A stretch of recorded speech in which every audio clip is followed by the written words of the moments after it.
Hi, everyone. This is Rita Mills.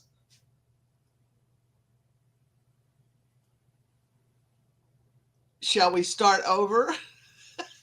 No, just keep going. You're good. Well, you were supposed to come in after I said hello. This is Rita Mills. Well, remember, I haven't seen that, so I don't know what I'm supposed to be doing. So yeah, start over. Okay, well let's start over then. Just do it like a regular introduction and don't even look at that because I won't know what you're talking about. Okay, all right. Shoot, Sandy, just the top of your head is showing. There you go. Much better. I want you to see all of me. Hi, everyone. This is Books on Fire. I'm Rita Mills, and this is Sandy Lawrence, and we're interviewing David Bossert today with his finalist in the 2024 FIRE Book Awards. Hi, David. Hi, Sandy. How are you? Hi, Rita. How are you? I'm doing It's very good to- well. It's a pleasure to be with you. Good to see you Same again. here. So we did see you the night of the awards. You were making coming home from being gone, being on a trip and going through all the smoke and the fire and everything that was going Yeah, on. in the yeah. area. It took almost 2 hours to get home, what normally would have taken about 40 minutes. Oh, wow. Yeah, Wow. and it was actually the day the Palisades fire erupted, and at that point when we landed was out of control, and that started a 24 days of fire out here in in Southern California, between the Palisades fire, the Altadena fire, the Hughes fire. It was just fires all over the place. Wow, that is horrible. I know, just based on what we've seen in the news, and I Yeah, know that doesn't even give us a real true picture of what people are actually going through. But yeah. that is, It's apocalyptic, to say the mm-hmm, least. To say the mm, least. To say the least. absolutely. What I thought was just uncanny, I guess is the word I'm looking for, was you had your phone up on your dashboard and you could see through the back glass flames behind you. Yeah, yeah, yeah. It was crazy. I mean, it was just absolute craziness. I So guess did it sort of, come? sort of. I was going to say apropos for the Fire Book Awards. I I Exactly, know. I didn't even think exactly. of that. For Very our good. intro. And David, you're the very first one that because we're changing it from the author spotlight, so we're going to be putting all this in a podcast. Yes, So yes. the new podcast will be Books on Fire. So this is our announcement of that, and we'll have the new logo and all of that ready by the next time, probably, or in the next couple of weeks. So yeah, so that's exciting. We're excited about this. Books on Fire. I think that's awesome. And you had a book on fire in 2024. And one of the things I do want to talk to you about, and told Rita, and I mentioned it at the awards, was the marketing that your publishing company did and how they reached out and gave, I don't know how many books they gave away. Do you have any idea? I think it was only a couple of dozen books were given away, as part of some promotions that they were doing. Yeah, because But yeah, so I don't know. I want to hear about it from your side, but from my side, I was one of the ones that got an email, and I am on a lot of email lists, and I have no idea which list I was on that got me a copy of your book because I got an email saying if you'd like to get a copy of this book, here's what you do, and you went to the website and signed up for it and all that, and I did, and in a few days the book came, and it was a beautiful, beautiful, beautiful book. I loved the cover. I loved the feel of it. It really felt like an expensive book when I held it. For a thing I thought I was very upscale, very nice, very well done. And so I did. And then we had you on Author Talk right after that. Yep. And I did do a review for it. I forgot where. I don't know, but I did a review on Amazon. I know, but sometimes Amazon doesn't keep my reviews; they pull them down because I have worked with a lot of authors, and so they're Yeah. a little bit picky on that. But anyway, I did do a review, and so it was a great book, and I could really relate to it. So the title of the book is "Find." It's so many ways to find your happy place. There it is. There's Yep. that book. Find your happy place, the 8-step guide to boosting your creativity through a personal retreat. Very good. So I really related to that because I have done that before, gone on a personal retreat all by myself, and I've told you all about that. But tell me from your side, how did this go? Well, I'll tell you, Rita and Sandy, that this was a book I never intended on writing. I had been taking a personal retreat for now it's 34 years. 34 years this year that I've been going consistently, and the only year that I missed it was 2020. Because of the pandemic and everything had kind of shut down for the most part. And while I was in my home office, working on other projects, I decided I'd write a first draft of this book. And partially it was because I had had a number of people sort of poking me a little bit to talk about it.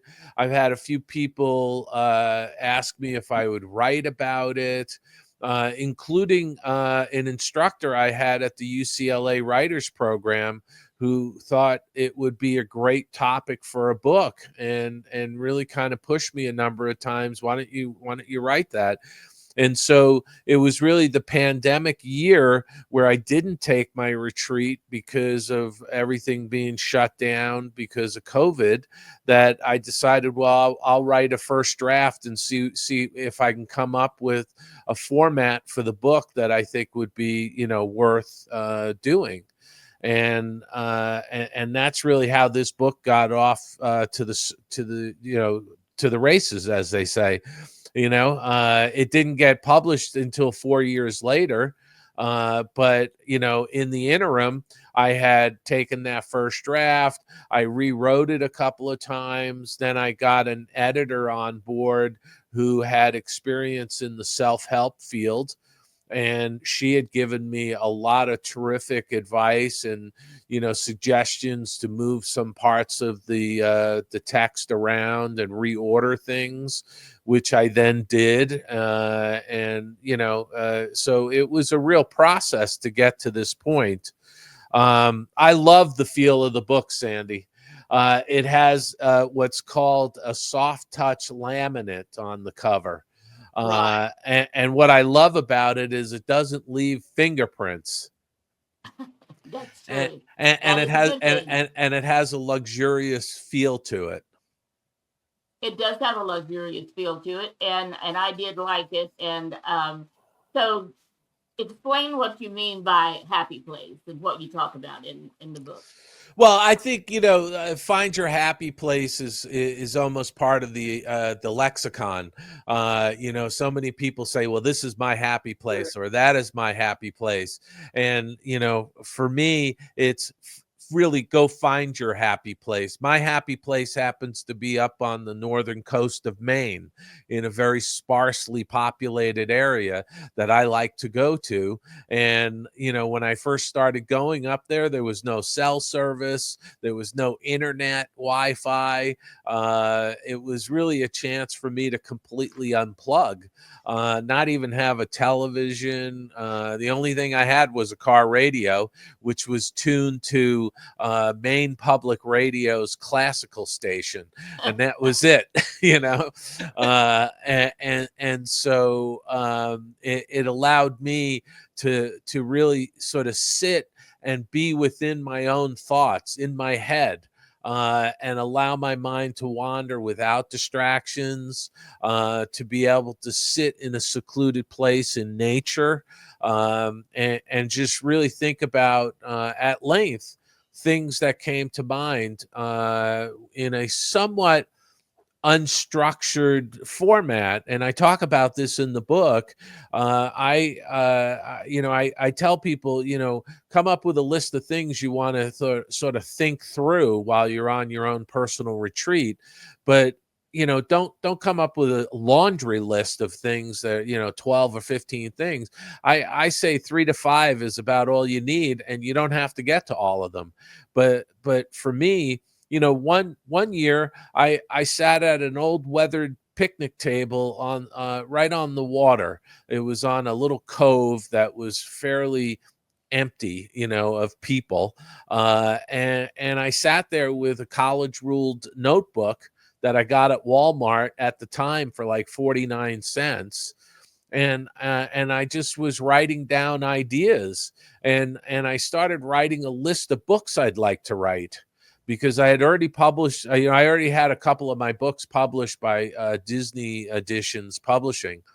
And so I thought, well, what other books could I write? And I just started just brainstorming in my own head, and really spitballing. Well, I could write about this and I could write about that. And I put those negative voices that we all have in our heads. Oh, you can't do that. Or, if you write about that, how are you going to get permission for it? I put all of that out of my head, and I sat there and I just freely wrote this list out of books I wanted to write, without any hesitation, without saying I can't do that. So often people are conditioned to say, oh, I can't do that, because from the time we're in grade school, people are saying, no, you can't do that. No, we don't do it that way. No, don't think like that. Think like this, and so I really put all of that negativity out of my,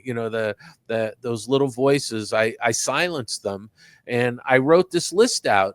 And I will tell you right now, I have that notebook up on my shelf here in my office. I can pull that down, and I have frequently, and I've crossed off most of the titles, but I've also added more to other lists that I've made, because as I'm writing books and they're getting published, I'm crossing off a title, but I'm adding 2 or 3 more titles.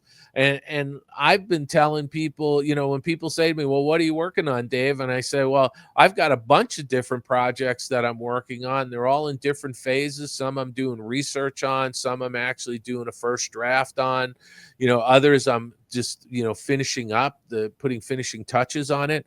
And I've got book projects that go out to 2032 right now that I know are going to get done, and so, I've been on a tear with it, and I've been enjoying every minute of it, because I get to pick the topic and I get to write about it. And I'm not, nobody's telling me what I can or cannot do.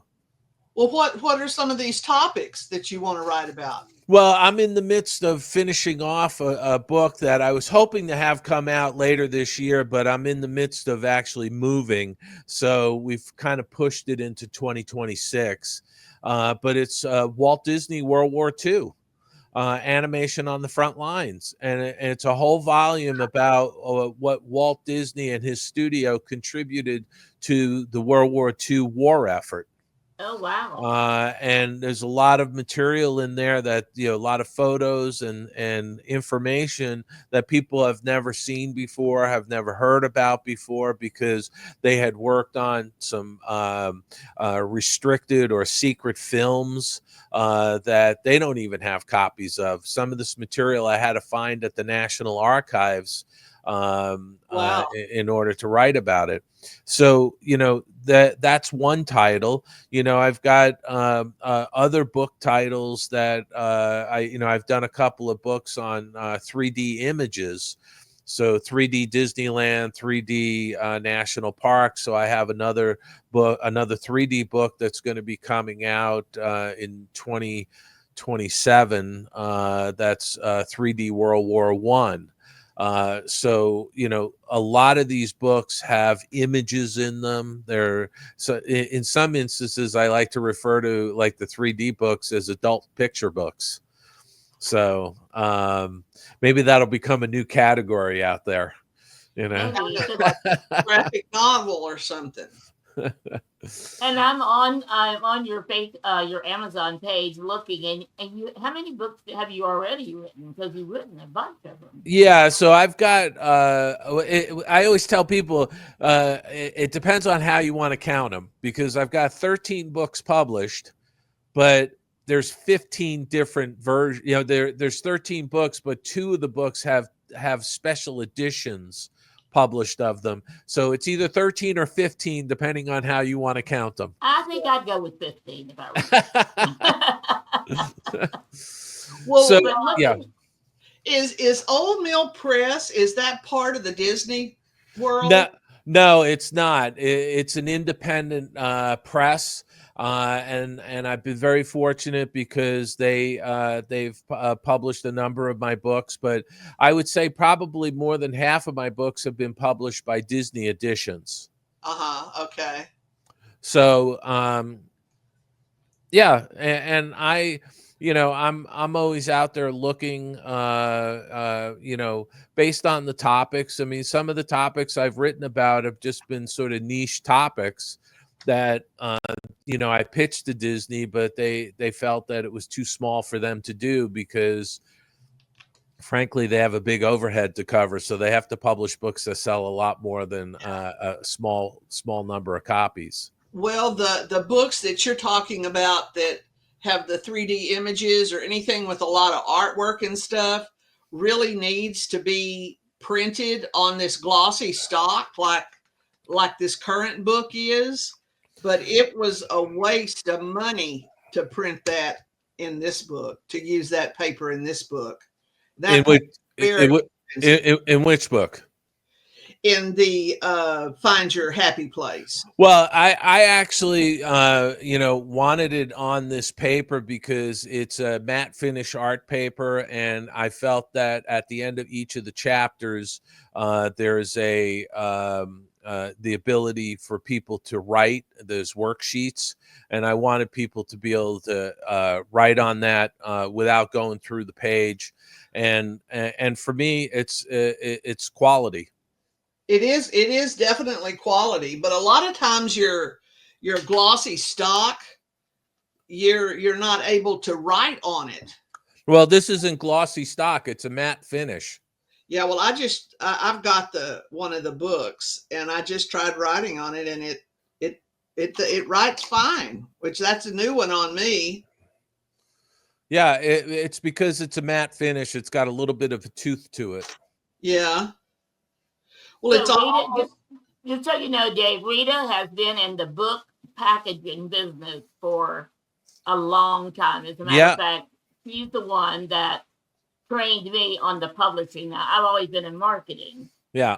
And I had retired from Hewlett Packard when I met Rita, and I had as long a career, my own business doing marketing for authors as I did at HP.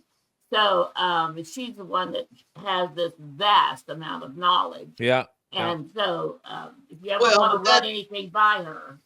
That don't necessarily mean anything in today's world because, you know, everything's new. Just like what I said, I tried marking on one of those pages and it marked fine. So yeah, this is some new kind of coating or something other than the glossy or the aqueous coating. So yeah, I mean this is a matte, what they call the matte finish art paper.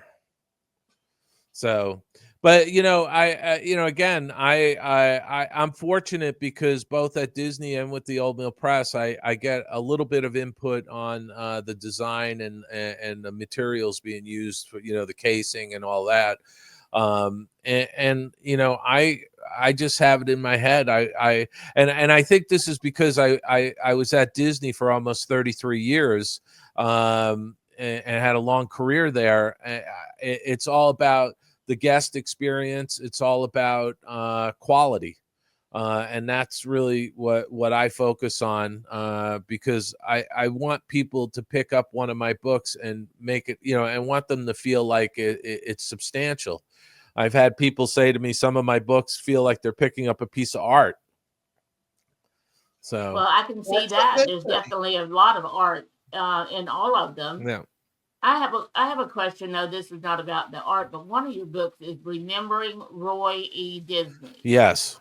Tell me That about was that book. that was my first book, and I will tell you, I'm rewriting that book for 2030, which will be the 100th anniversary of the birth of Roy E. And I'm gonna include some stories. So that was the first book I ever had published from Disney Editions, and when I submitted the manuscript, the editor came back after a while and said, well, there's a couple sections we'd like you to go in and remove some stuff. And I said, well, why? And they said, well, because the few people feel it's critical of the company. And then she went on to say, we really feel it would be in the best interest of your career if you took it out. Oh no! And so I did. It Of was my course. first book. I was still working for the company and all that, and I followed the marching orders. But when I rewrite that for 2030, I own the copyright, by the way, on that book. And so when I rewrite it, I'm putting all that material back in because I don't work for the company and I don't care. It's part of the story.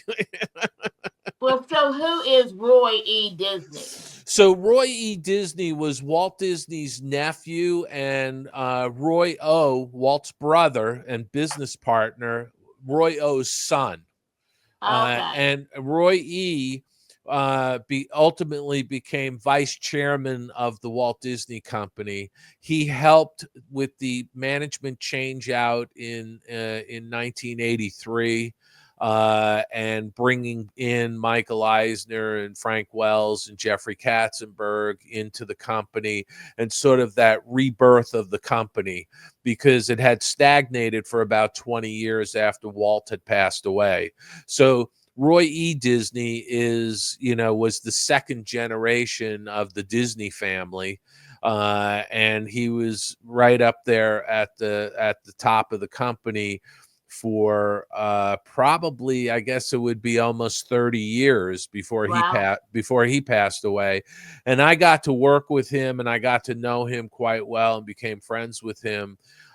So when somebody suggested I put a lot of these stories that I had about being with Roy and traveling with him and stuff like that, when somebody suggested I put those into a book, I really wrote that book from the standpoint that I wanted people who didn't know Roy, who hadn't had the pleasure of meeting him, to know what kind of a human being he was.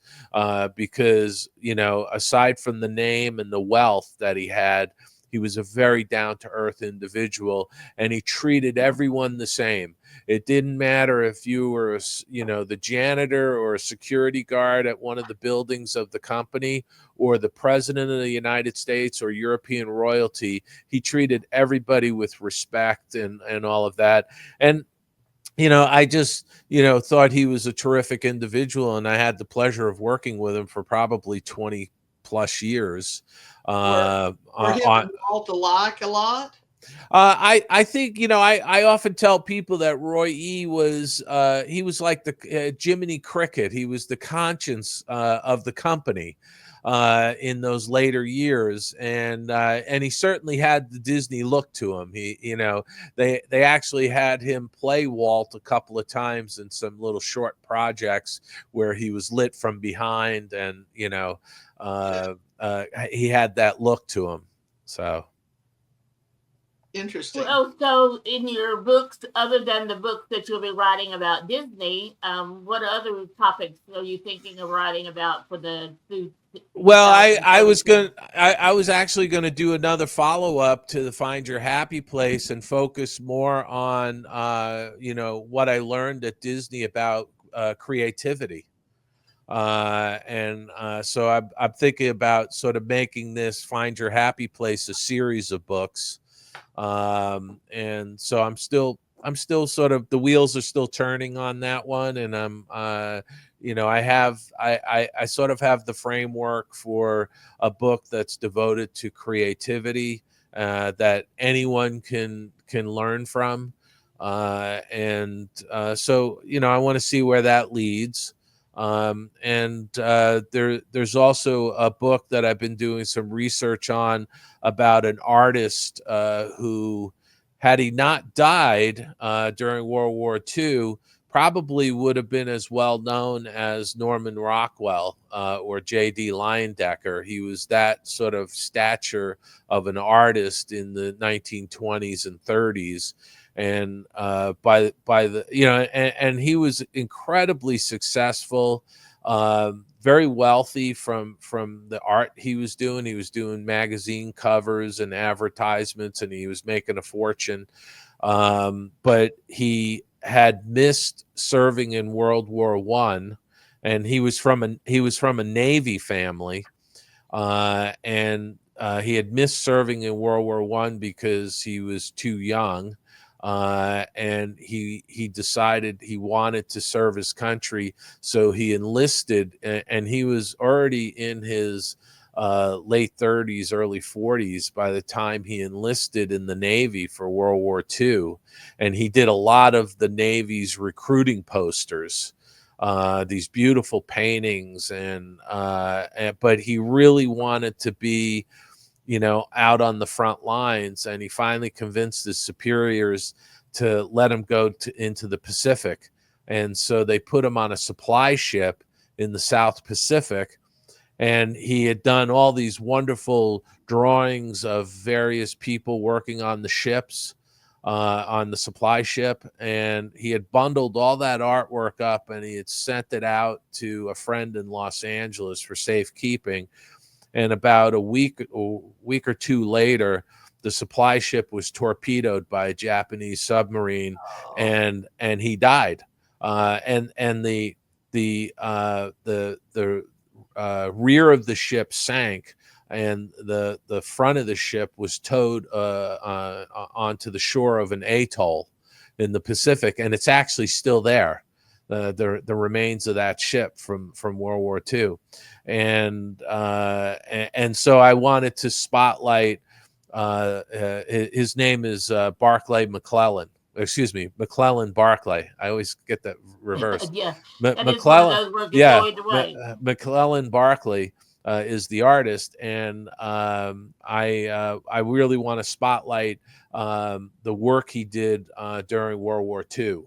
And it's enough to fill a volume, so I'm working on that project. So there's a number of books that I always have multiple projects going. It's just the way my brain works. So I'm doing research on things, I'm writing on something, I'm doing rough outlines on other things, how I want the book to sort of come together. And it's very much how I did Find Your Happy Place, where I had thought about it for a couple of years, and then had the time on my hands to actually sit and do the first draft. But then that first draft goes through multiple iterations, and you guys know, writing is all about rewriting. And rewriting and rewriting. And then editing and re-editing and more editing. Yeah, exactly. You never give an author a chance to do a little touch up or a little writing. Yeah. They'll generally come back a completely different piece. Well, and when I was working at Disney and working on a lot of animated films, we had a saying: we never finish a movie, we release it. And if you leave an artist or a writer to tinker, they're going to tinker until doomsday, because they'll keep rewriting and rewriting and rewriting. At some point, you got to just say, you're done. It's getting published, Yeah, yeah, that's true. Yes, absolutely. We know quite a few authors that fit that description. I have worked as long as 9 years on one project. Wow. because Wow. the author just, he couldn't make up his mind about pieces, whether he wanted them in there or not. And then he'd take them out and go back and put them in, it well, needless to say, it finally got done, but Yeah. not the time that he wanted it to get done. So Yeah. Yeah. So what are you working on right now? Well, right now I'm finishing off the World War II book, and I'm having images scanned for a 3D Knott's Berry Farm and Calico Ghost Town book. So that's in process. There's just multiple books going on at any given time for me. And like I said, I'm in the process of moving, so I have to move by the end of August, and moving out of state, or yeah, I'm moving to the East Coast. yeah, Yeah, so and that's a process because I've lived in the house for 30 years, yeah, and as we all know, they become clown houses because you stuff everywhere, Right. and now we're in the process of trying to clean it all out and get rid of a lot of stuff. So So are you working on anything that will be published in 2025? Because I'm thinking of the um, FIRE Book Awards. I didn't know if yeah, you're going to have another one. well, the Disney World War II book we were trying to have out for November, but I finally just felt like with everything else going on, I just don't want to rush it. So that's going to come out in 2026. So you can be sure Okay. you can be sure it'll be entered in the FIRE Book Awards for Oh, good, 2026. well, good. that's a very smooth move on your part, Yeah, because a book only has a shelf life of, say, 3 to 4 months. yeah, You should never release a book any later than August of any right. given year. Yes, no, and So, I know that, and so I think that by giving myself a little bit more time on it, it's much more beneficial. well, did Walt Disney do any of the USO trips with Bob Hope?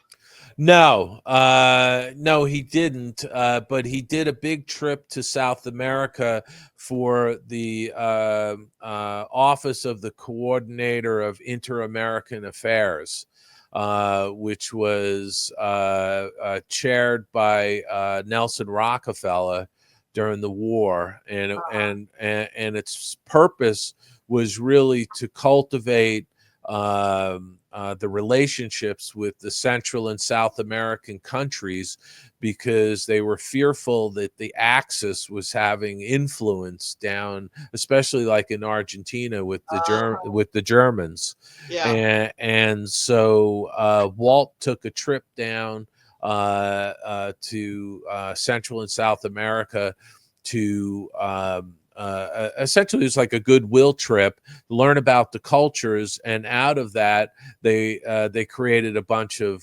films, the Three Caballeros, and then there was a series of health in the America films that they did for the government, which talked about planning for good eating, environmental sanitation, how disease travels. They were very educational oriented films that were done using animation. And they were dubbed in the various languages, Portuguese and Spanish for South America. Interesting. Very interesting. Yeah, Well, yeah, you do have a number of different topics, yeah. and so it's not you didn't just focus on one. Which where do you have any preference as to which one that you like working on the best? For me, I love writing about some of the Disney history because I had been with the company for so long. So there's a lot of interesting stories that still can be told that people are unaware of, and there's a large Disney fan base out there that's hungry for it. So, I would say all of my Disney related books have done extremely well. And you guys know that a lot of books, they're lucky if they sell a few hundred copies. Exactly. Yes, absolutely. I'm fortunate because I know that a number of my books have sold 8, 10,000 or more copies. So that makes me feel good. I'm certainly not gonna go smoke Havana cigars on a beach someplace because I've made a fortune. But we all know what it's like being a writer out there. But I think for me, it's the passion of telling those stories that haven't been told. And I'm very selective about picking the topics because, for instance, my House of the Future book, which is sitting right back here on the shelf, that book has won 6 book awards, and it is the only book, the only definitive book on the House of the Future attraction that was at Disneyland. Huh. And my Kem Weber mid-century furniture designs for the Disney studios is the only book on the furniture that Kem Weber designed for Disney. And that furniture is now collectible, and it has great value. So, I'm picking topics where there's been little or nothing written about the subject matter, but there's enough material to fill a book. Well, So, have you ever tried shopping some of these books to a big publisher? um, other than Disney editions, I really haven't because, quite frankly, I just feel as though I don't know. I don't have a very high opinion of the publishing world in New York. I'll be diplomatic about it. I hear you. Um, it's all on the whim of a marketplace. It's on the whim of an individual at those. I have a literary agent in New York, and but the bottom line is that some of these publishers aren't interested in the topics that I'm writing about, and I found that out because some of my books, like the Kem Weber book, which has won a half a dozen book awards. I pitched that to Disney, and they were like, "Dave, it's like a niche topic. We don't think we can sell enough." Yeah. And I did it anyway because for me, it was a love letter to the furniture. Because I'll tell you right now, my computer that I'm sitting at talking to you is on a 1939 Kem Weber animation desk that the studio gave me when I retired, Wow. right? So they gave me my desk that I had been working on for close to 30 years, because the first couple of years I was there, I had this behemoth of a desk. And I think 4 or 5 years into my tenure at the studio, I found this particular desk that I really liked. And I had it all these decades. And so when I was packing up and leaving, they came in and said, "Would you like your desk?" And I said, "Oh, I'd love my desk." And they had the studio movers bring it up to my home office and move it in for me. And I laid my drawing board flat and I put my computer on it. And this is where I write my books, Yeah. and so, the furniture has meaning to me. It has a soul to it. And I had enough material to put a whole book together, and it's a consistent seller. In fact, they put out a soft cover version of it. Yeah. So, it's like it's in hardcover and soft cover. And I just, I just pick those topics and I just go off and I just want to do them. So, Well, uh, to the big five, publishing is the way they make their money, and they're not going to want to touch anything unless they can sell, tens of thousands of copies of it or whatever. and by the way, I don't want to spend my valuable time trying to pitch a project or have my agent pitch projects that are never going to go anywhere with some of those companies, because some of those companies, all they're interested in is publishing books by Michelle Obama or, Bill Clinton or, Yeah, some celebrity, because that's what the book publishing world has become. that's right.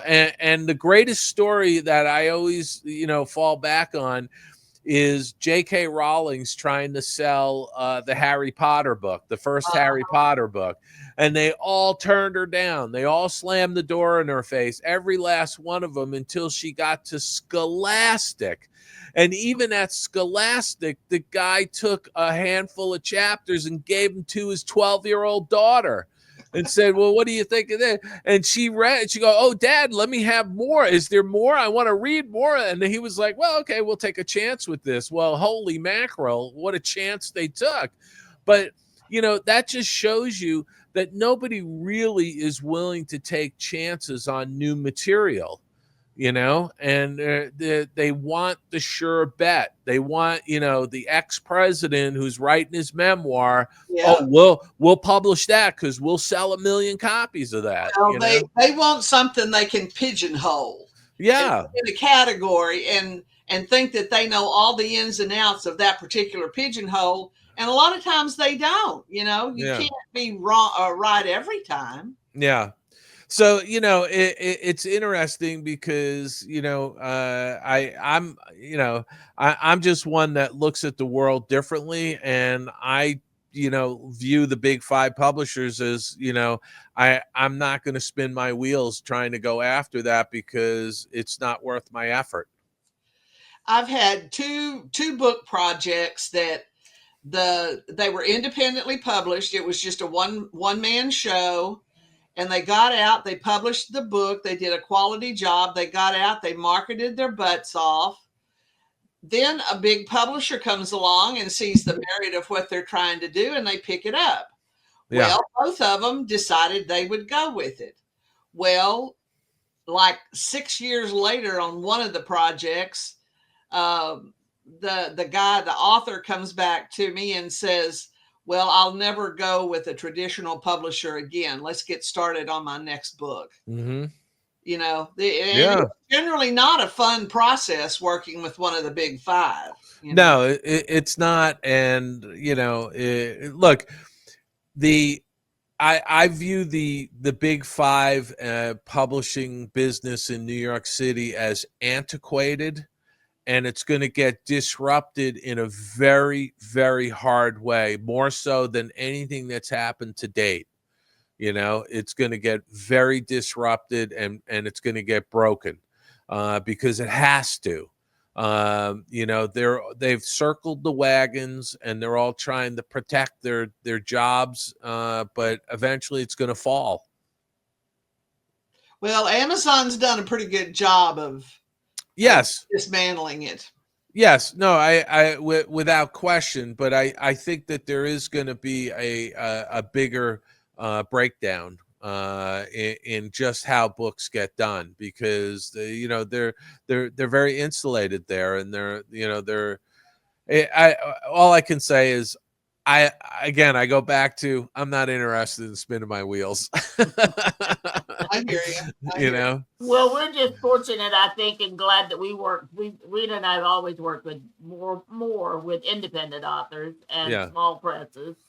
And so I'm just glad that in this day and age, with all the changes in the printing processes and the printing machines and the artwork, we can do that, and we can actually help more people now and help them. And one of the things we always taught from the very beginning, once Rita told me what a good book looked like and felt like, and then we really tried to emphasize to a small press author that just because you're with a small press does not mean you cannot have the same quality that Random House has. So you want your book, when you pick it up and you pick up one published by Random House, you want them to be just as equal in the quality. And that's why I loved your book and I haven't, that's the only one I've seen, but I have a feeling all of them. Yeah, well, you know something, I'll sit there and tell you that every one of my books rivals,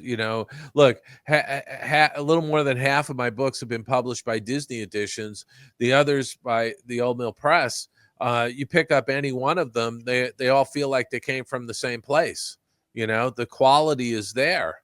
So, I'm happy about that. And I'm very happy about getting feedback from people who say they not only love the subject of the book, but they love the book itself, the physical feel of the book.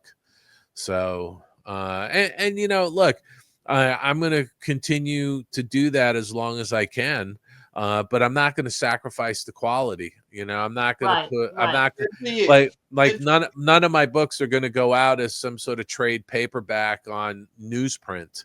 Because they're not that kind of book, Yeah. Right. So, well, it's been awesome chit-chatting. It has been, Dave. It's been great. Thank you. It's my pleasure. I appreciate you guys having me on, and I look forward to submitting future books to the FIRE Book Awards.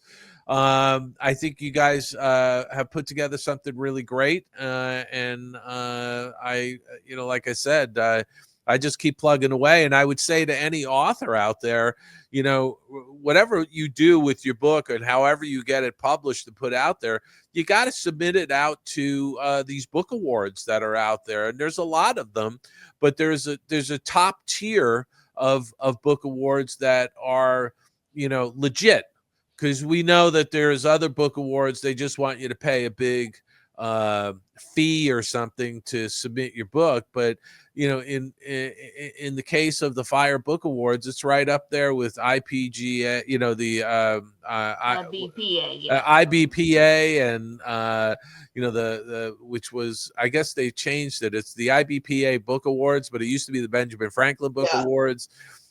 So the Eric Hoffa Book Awards, and there's a bunch of them out there. I think people should really, if you're an author, you should be submitting your books to these awards competitions. Thanks for the plug, Dave. Yeah, my pleasure. My pleasure. Dave, we look forward to the next time we can have an opportunity to talk to you and interview you. So thank you very much. Same here. Thank you, Rita. Thank you, Sandy. Appreciate it. Bye-bye. Bye. Bye. Take care.